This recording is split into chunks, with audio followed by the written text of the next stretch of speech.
Assalamualaikum warahmatullahi wabarakatuh. Perkenalkan, nama saya Rika Oktaviartari. Nomor induk mahasiswa saya 1401421196. Di sini saya akan menerangkan mengenai perkembangbiakan manusia dan hewan pada mata kuliah konsep dasar IPA yang diampu oleh Dr. Sri Sulistiorini MPD. Yang pertama, ada perkembangbiakan manusia. Manusia berkembang biak secara kawin atau generatif. Perkembangbiakan secara kawin terjadi karena ada proses penggabungan antara sel sperma dengan sel telur. Nah, sel sperma dihasilkan oleh laki-laki, sedangkan sel telur dihasilkan oleh perempuan.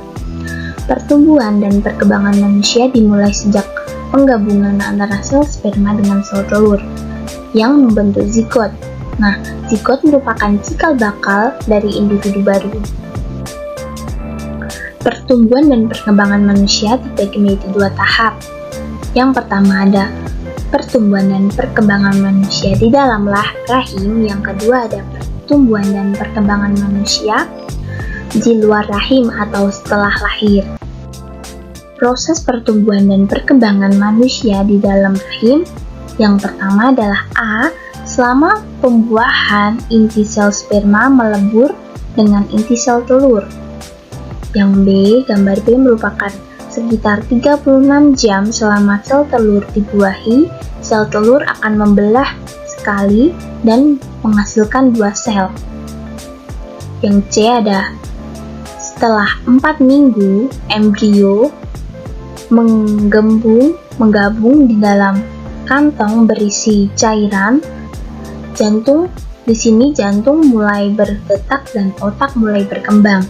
Yang D merupakan setelah 5 minggu ada beberapa tonjolan yang akan berkembang menjadi lengan dan kaki. Ekor embrio di sini juga menyusut.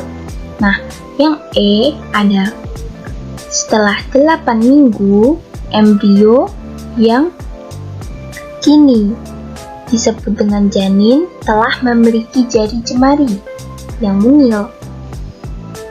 Yang F adalah setelah 8 minggu janin berkembang sempurna, berat badan terus bertambah dan menjelang lahir. Yang G ada sekitar 38 minggu setelah pembuahan, kepala janin menjungkir ke bawah, janin siap dilahirkan. Ada pertumbuhan dan perkembangan manusia di luar rahim. Menurut Elizabeth Harlock, tahap ini dibagi menjadi 4 tahap. 4 tahap. Yang pertama ada tahap orok, mulai dari lahir sampai dengan usia 2 minggu. Yang kedua ada tahap bayi, mulai dari usia 2 minggu sampai usia 2 tahun. Yang ketiga ada tahap kanak-kanak, mulai dari usia 2 tahun sampai masa pubertas sekitar 11 tahun. Yang keempat ada tahap remaja atau pubertas, mulai dari usia 11 tahun sampai 21 tahun. Perkembangbiakan hewan. Nah, perkembangbiakan hewan ini sendiri dibagi menjadi dua. Yang pertama secara generatif dan yang kedua secara vegetatif. Perkembangbiakan hewan secara generatif terbagi menjadi 3 tahap. Yang pertama ada ovipar. Pasti kalian pernah dengar dong apa itu ovipar? Nah, kalau belum, saya akan jelaskan. Ovipar merupakan hewan yang berkembang biak dengan cara bertelur. Seperti contohnya pada burung, ayam, dan pada reptil. Contohnya penyu. Yang kedua ada vivipar. Vivipar merupakan hewan yang berkembang biak dengan cara melahirkan. Contohnya pada sapi, kucing, singa, harimau, dan masih banyak yang lainnya. Yang ketiga ada ovovivipar. Nah, ovovivipar ini merupakan gabungan antara ovipar dengan vivipar. Hewan yang berkembang biak dengan cara ovovivipar ini Cara berkembang biaknya itu bertelur dan melahirkan, bisa juga bertelur, bisa juga melahirkan. Contohnya pada hewan paus dan pada ikan pari. Perkembangbiakan hewan secara vegetatif atau di luar kawin. Yang pertama ada tunas. Perkembangan tunas ini berkembangbiakan dengan cara pembentukan tunas antara lain terjadi pada hidra. Nah, hidra sendiri merupakan hewan yang tidak bertulang belakang. Hidra hidup pada air tawar. Pada tubuh hidra dewasa akan muncul tonjolan.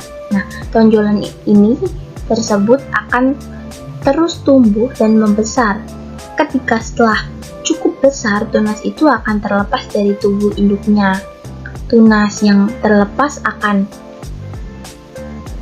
tumbuh dan berkembang menjadi individu baru. Yang kedua ada fragmentasi. Fragmentasi adalah perkembangbiakan yang berasal dari potongan tubuhnya sendiri. Contohnya, hewan yang berkembang biak dengan cara fragmentasi adalah cacing planaria. Cacing planaria sendiri merupakan cacing pipih. Planaria bisa kalian temukan di bawah batuan di sungai. Ukurannya sangat kecil. Jika kita potong salah satu bagian dari tubuhnya, potongan tubuh itu akan membentuk menjadi individu baru. Daftar pustaka ini yang saya gunakan untuk membuat materi ini. Terima kasih, mohon maaf jika ada salah kata maupun materi yang saya sampaikan. Semoga bermanfaat. Wassalamualaikum warahmatullahi wabarakatuh.